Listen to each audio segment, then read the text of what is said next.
Halo warga Bali, perkenalkan saya Ansi, saya asal NTT, khususnya Pulau Flores. Flores ya, Pulau Flores ya, tolong dinotis, karena NTT itu besar, bukan cuman ada Sumba, Kupang, Ende, banyak. Pokoknya NTT itu banyak sekali kabupaten-kabupatennya. Nah, saya dari Flores, Kota Maumere, Kabupaten Sika. Saya mau minta ke warga Bali, bisakah tidak kalian tuh bikin petisi ke kalian punya pemerintah untuk memblacklist oknum-oknum yang sering berulah di Bali. Blacklist oknumnya ya, tolong blacklist oknumnya, jangan semua orang NTT karena aduh, banyak orang NTT yang baik-baik juga di Bali. Banyak orang NTT yang niatnya mau kerja, niatnya mau kuliah di Bali, benar-benar yang lurus-lurus saja. Atau pemerintahnya kalian ini kan bisa nih survei nih NTT-NTT mana yang sering bikin kacau di Bali. Kalian pasti punya data lah di kantor polisi. Warga-warga NTT yang sering bikin masalah di Bali, itu tuh kalian bisa lihat nih kota mana yang paling tinggi. Nah, kota itu contohnya kota Sumba. Itu dibikin aturan khusus kalau mau masuk Bali harus deposit uang minimal berapa begitu. Terus dengan catatan kalau seandainya mereka bikin masalah lagi di kota Bali, mereka tuh di blacklist dari kota Bali dan uang yang sudah mereka deposit itu tidak bisa diterima lagi. Biar apa? Biar mereka tuh tidak macam-macam di Bali. Ya kalau seandainya mereka macam-macam pun juga mereka juga yang rugi kan. Karena bukan apa, saya yang orang NTT ini juga jujur satu kayak terima sekali dampaknya. Tiap kali datang ke sana tuh cari kosnya tuh setengah mati. Nah, sebenarnya teman-teman yang mau datang kerja di Bali, itu tuh cari kerjanya juga setengah mati. Mau kuliah cari kos tuh setengah mati. Ini gara-gara apa? Gara-gara ulah oknum orang NTT yang sering bikin kacau di Bali. Jadi ini saran saya untuk pemerintah Bali, bikin aturan yang ketat untuk orang NTT, khususnya kota-kota di NTT yang warganya sering bikin masalah di Bali. Dan ini pesan-pesan untuk oknum orang NTT yang sering bermasalah di Bali. Sebenarnya di kalian punya kampung tuh neraka seperti apa ya sampai kalian tuh berani sekali bikin masalah di orang punya kampung tuh. Sudahlah, kalian punya kejelekan-kejelekan di kampung yang curi, bunuh, bikin kacau-kacau tuh habis di kalian punya kampung saja. Kalau datang di orang punya kota tuh bikin yang baik-baik sedikit.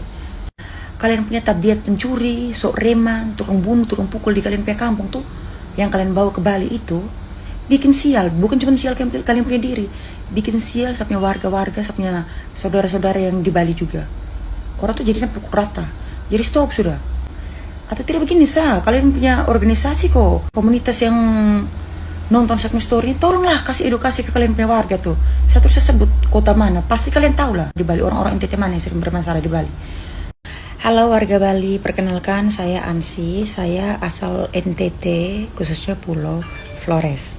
Flores ya, Pulau Flores ya, tolong dinotis karena NTT itu besar, bukan cuman ada Sumba, Kupang, Ende, banyak. Pokoknya NTT itu banyak sekali kabupaten-kabupatennya. Nah, saya dari Flores, Kota Maumere, Kabupaten Sika. Saya mau minta ke warga Bali, bisakah tidak kalian tuh bikin petisi ke kalian punya pemerintah untuk memblacklist oknum-oknum yang sering berulah di Bali.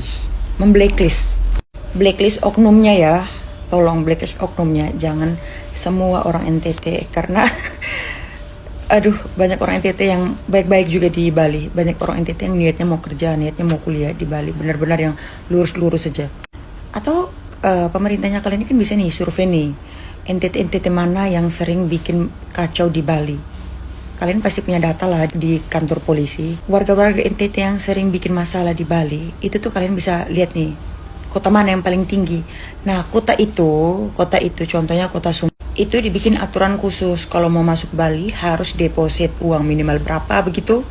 Terus dengan catatan kalau seandainya mereka bikin masalah lagi di kota Bali, mereka tuh di blacklist dari kota Bali dan uang yang sudah mereka deposit itu tidak bisa diterima lagi. Biar apa? Biar mereka tuh tidak macam-macam di Bali. Ya kalau seandainya mereka macam-macam pun juga mereka juga yang rugi kan. Karena bukan apa, saya yang orang NTT ini juga jujur satu kayak terima sekali dampaknya. Tiap kali datang ke sana tuh cari kosnya tuh setengah mati. Nah, sebenarnya teman-teman yang mau datang kerja di Bali, itu tuh cari kerjanya juga setengah mati. Mau kuliah cari kos tuh setengah mati. Ini gara-gara apa? Gara-gara ulah oknum orang NTT yang sering bikin kacau di Bali. Jadi ini saran saya untuk pemerintah Bali, bikin aturan yang ketat untuk orang NTT, khususnya kota-kota di NTT yang warganya sering bikin masalah di Bali. Dan ini pesan-pesan untuk oknum orang NTT yang sering bermasalah di Bali. Sebenarnya di kalian punya kampung tuh neraka seperti apa ya sampai kalian tuh berani sekali bikin masalah di orang punya kampung tuh? Sudahlah, kalian punya kejelekan-kejelekan di kampung yang curi, bunuh, bikin kacau-kacau tuh habis di kalian punya kampung saja. Kalau datang di orang punya kota tuh bikin yang baik-baik sedikit. Kalian punya tabiat pencuri, sok reman, tukang bunuh, tukang pukul di kalian punya kampung tuh, yang kalian bawa ke Bali itu, bikin sial. Bukan cuma sial kalian punya diri, bikin sial sama warga-warga, sama saudara-saudara yang di Bali juga. Orang tuh jadinya pukul rata. Jadi stop sudah. Atau tidak begini kalian punya organisasi kok, komunitas yang nonton satu story, tolonglah kasih edukasi ke kalian punya warga tuh. Saya terus sebut kota mana, pasti kalian tahu lah di Bali orang-orang NTT mana yang sering bermasalah di Bali.